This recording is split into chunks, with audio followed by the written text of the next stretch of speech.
Welcome friends, crazy एनालिसिस्टिक में आप सभी लोगों का बहुत बहुत स्वागत है। आज हम बात करेंगे टोक्यो ओलंपिक 2021 की, जो जापान की राजधानी टोक्यो में खेली गई। इससे संबंधित सभी टॉपिक को हम लोग इस वीडियो में कवर करेंगे। तो चलिए देखते हैं। जो टोक्यो ओलंपिक 2021 में खेली गई, इससे पहले 2020 में इसको खेला जाना था, लेकिन कोविड महामारी के कारण इसे टाल दिया गया और 2021 में हुआ।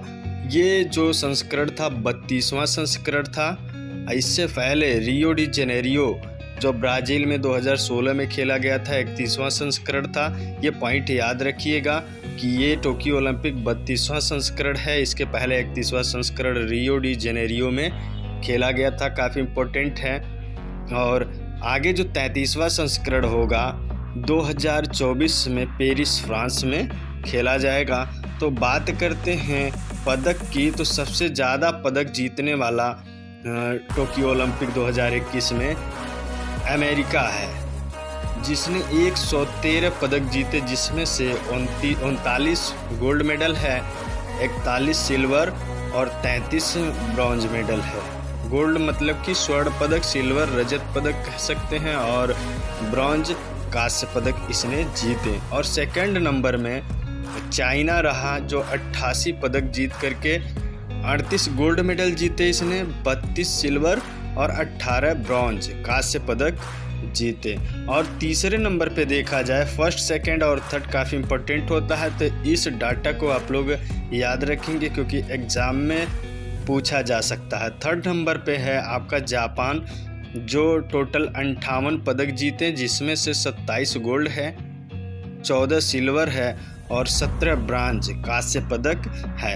अब बात करते हैं अपने इंडिया का, जो काफ़ी इम्पोर्टेंट टॉपिक है।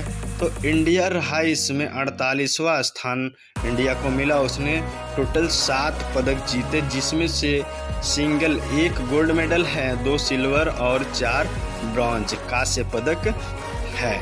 जो गोल्ड मेडल जीता है नीरज चोपड़ा ने जीता है, और अगर देखा जाए तो ये भाला फेंक खेल से संबंधित है, जेवलिन थ्रो से संबंधित हैं। अब बात आती है सबसे ज़्यादा पदक गोल्ड या सिल्वर या ब्रॉन्ज किसने जीता। तो देखिए, सबसे ज़्यादा अगर देखा जाए तो अमेरिका ने जीता है। सबसे ज़्यादा गोल्ड जीतने वाला अमेरिका, सबसे ज़्यादा सिल्वर मेडल अमेरिका है, जो 41 सिल्वर मेडल जीता। और ब्रॉन्ज में देखा जाए तो सबसे ज़्यादा ब्रॉन्ज भी अमेरिका के नाम है। अब इंडिया का जो पदक है, इंडिया में किसने कौन सा पदक जीता, 7 मेडल हैं, सातों काफ़ी इम्पोर्टेंट होता है। किसने कौन सा मेडल, किस खिलाड़ी ने जीता और किस खेल से संबंधित है, ये पॉइंट आपके एग्ज़ाम में आ सकते हैं, काफ़ी इम्पोर्टेंट हैं। तो इन सातों को आप लोग याद कर लीजिएगा। चलिए हम याद करवाते हैं। पहला पदक जो है, मीराबाई चानू ने सिल्वर मेडल जीता है। मीराबाई चानू अगर देखा जाए तो वेट लिफ्टिंग से संबंधित हैं, भारोत्तोलन से संबंधित हैं। और दूसरा जो मेडल जीता पीवी सिंधु ने, बैडमिंटन खेल से संबंधित हैं, इन्होंने ब्रॉन्ज मेडल जीता। इससे पहले मैंने एक वीडियो बनाया है जिसमें कौन सा खिलाड़ी किस खेल से संबंधित है और किस राज्य से हैं। तो ये आप ट्रिक के माध्यम से हमारे प्लेलिस्ट में स्पोर्ट नाम से प्लेलिस्ट है, जा कर के आप देख सकते हैं। आपको सभी खिलाड़ियों के राज्य और किस खेल से संबंधित हैं याद हो जाएगा। ये भी पूछ सकता है कि किस खेल से संबंधित है पीवी सिंधु या मीराबाई चानू और कौन सा मेडल जीता। तो ये चीज़ें आप वीडियो को देख करके आप याद कर सकते हैं। फ़िलहाल इसमें हमें 7 लोगों को देखना है। नेक्स्ट है लवलीन गोर्गोहेन, महिला मुक्केबाज हैं, इन्होंने भी ब्रॉन्ज मेडल जीता। और भारतीय पुरुष हॉकी टीम ब्रॉन्ज मेडल जीती है इस बार। और ये कारनामा 41 साल के बाद हुआ है। हॉकी टीम ने 41 साल के बाद कोई मेडल ओलंपिक में जीता है। और देखा जाए तो इसके कैप्टन जो कप्तान हैं मनप्रीत सिंह जी हैं। तो ये भी काफ़ी इम्पोर्टेंट है। ये जितने खिलाड़ी हैं सभी का नाम और कौन सा मेडल जीते हैं, किस खेल से संबंधित हैं, आप याद रखिएगा।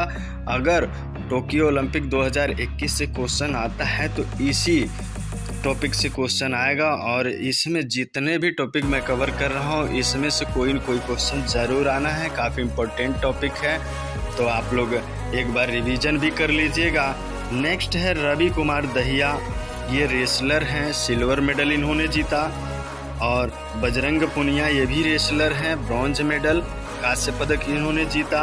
और सातवां जो नीरज चोपड़ा हैं, जेवलिन थ्रो भाला फेंक से हैं, इन्होंने गोल्ड मेडल जीता।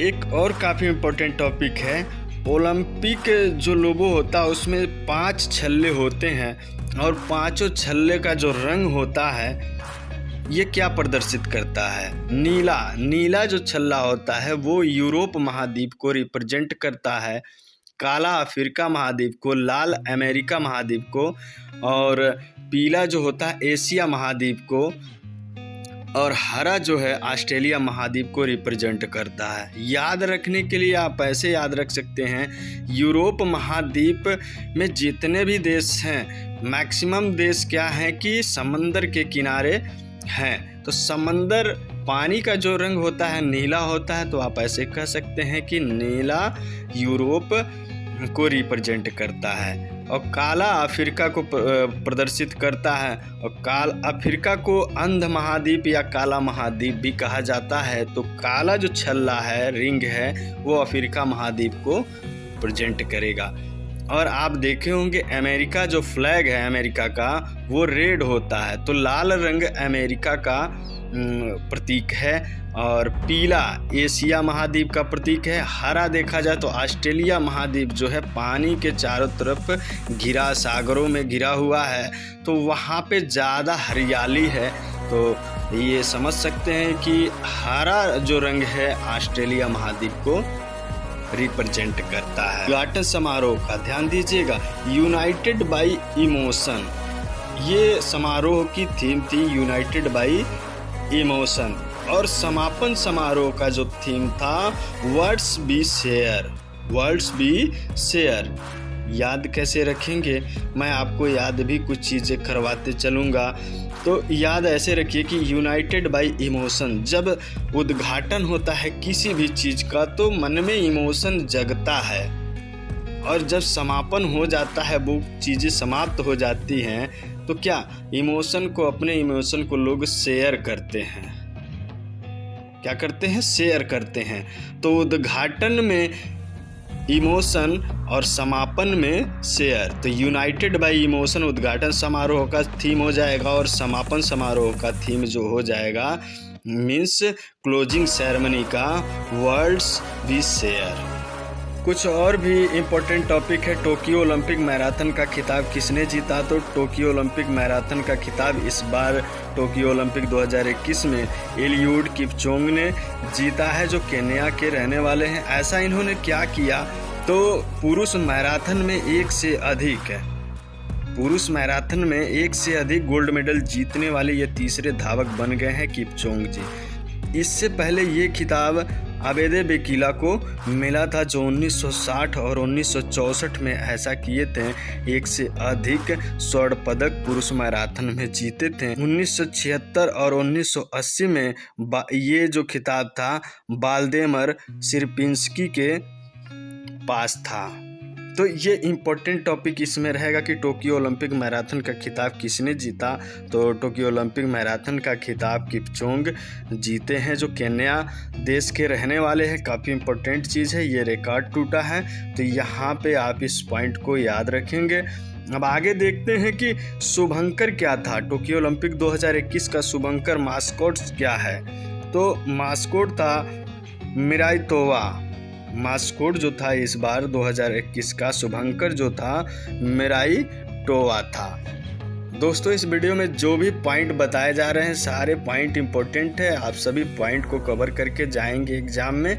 इसी सभी पॉइंट्स में से कोई न कोई क्वेश्चन आपको मिलने वाला है। चलिए देख लेते हैं पैरा ओलंपिक 2021 का शुभंकर क्या था। तो पैरा ओलंपिक ये समर, जितना भी मैंने बताया ये ग्रीष्मकालीन ओलंपिक की बात मैंने की है, समर ओलंपिक। अब पैरा ओलंपिक में भी शुभंकर था, जिसका नाम था सोमाइटी।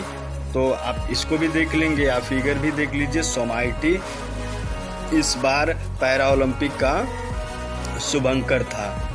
अब देखा जाए कि कितने सदस्य ग्रीष्मकालीन ओलंपिक में, जो टोक्यो ओलंपिक हुआ, कितने सदस्य थे, तो अगर ये पूछता कितने सदस्य थे तो 228 सदस्य वहाँ गए थे, जिसमें से 119 खिलाड़ी थे जो इस खेल में ओलंपिक में शामिल हुए हैं। टोक्यो ओलंपिक का आयोजन की बात किया जाए तो आयोजन 23 जुलाई से 8 अगस्त 2021 तक हुआ। बात करें पैरा ओलंपिक, तो पैरा ओलंपिक का आयोजन हुआ 24 अगस्त से 5 सितंबर 2021 तक। ये दोनों पॉइंट याद रखने वाली चीज़ है और ये एग्जाम में पूछ भी सकता है कि कब आरंभ हुआ और कब समापन हुआ। तो अगर ग्रीष्मकालीन ओलंपिक को देखा जाए तो 23 जुलाई 8 से 8 अगस्त 2021 तक हुआ, जस्ट यहाँ देखिए तो। और पैरा ओलंपिक 24 अगस्त से 5 सितंबर। आप ऐसे लिख लीजिए 23 जुलाई और नीचे लिख लीजिए कि 24 अगस्त। 23-24 आपको याद रहेगा। जस्ट क्रॉस में कर दीजिए, क्रॉस में कर दीजिए तो 2 और 3 कितना होता है, 5। तो 5 सितंबर कर दीजिए इसका पैरा ओलंपिक का, और 2 चौके 8, तो 8 अगस्त कर दीजिए ग्रीष्मकालीन ओलंपिक का। तो 23 जुलाई से 8 अगस्त तक ग्रीष्मकालीन ओलंपिक और 24 अगस्त से 5 सितंबर तक पैरा ओलंपिक खेला गया। अब बात आती है कि कुछ नए गेम भी इसमें शामिल किए गए। ये जो टोक्यो ओलंपिक 2021 हुआ, तो नए गेम क्या क्या शामिल किए गए, तो स्केट बोर्डिंग 5 नए गेम हैं। स्केट बोर्डिंग, दूसरा है सर्फिंग, और तीसरा देखा जाए तो कराटे को भी इसमें शामिल किया गया। स्पोर्ट क्लाइंबिंग को भी इसमें शामिल किया गया। ये सभी न्यू गेम हैं। और 5वां देखा जाए तो बेसबॉल को शामिल किया गया। बेसबॉल इससे पहले भी था लेकिन बीच में निकाल दिया गया था। 13 साल बाद दोबारा इसको बेसबॉल को इस ओलंपिक में शामिल किया गया। तो ये काफ़ी इम्पोर्टेंट पॉइंट हो जाता है कि 13 साल बाद बेसबॉल को यहाँ पे शामिल किया गया ओलंपिक में। अब बात की जाए कितनी प्रतिस्पर्धाएं हुई, तो टोक्यो ओलंपिक में कुल 33 प्रतिस्पर्धाएं हुई, जिसमें से 339 इवेंट हुए हैं। 33 प्रतिस्पर्धाएं हुई और 339 इवेंट हुए हैं। तो ये पॉइंट आप लोग याद रखेंगे। अब बात आती है टोक्यो ओलंपिक में उद्घाटन समारोह में भारतीय ध्वजावाहक कौन था।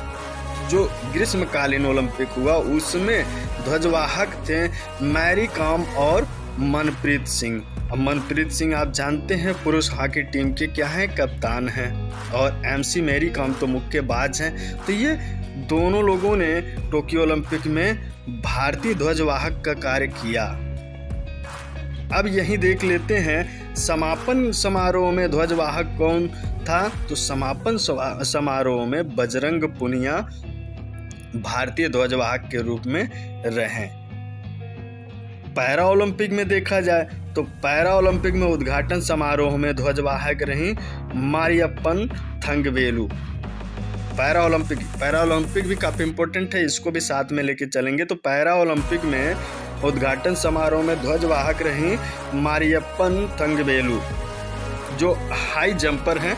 जो टोक्यो ओलंपिक है इसमें एक नया आदर्श वाक्य शामिल किया गया, टुगेदर, जिसका मतलब होता है एकजुटता या एक साथ। या इसके पहले जो आदर्श वाक्य में थे 3 थे, CTS, LTS, FORTIS।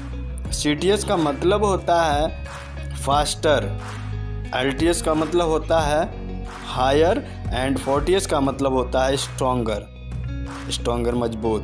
और यहीं पे शामिल किया गया है टुगेदर को। ये वर्ड काफ़ी इम्पोर्टेंट है क्योंकि इस बार आदर्श वाक्य में इसको शामिल किया गया है। तो ये करंट में आ भी सकता है कि टोक्यो ओलंपिक 2021 में आदर्श वाक्य में किस वर्ड को शामिल किया गया, तो आप आंसर देंगे टुगेदर को।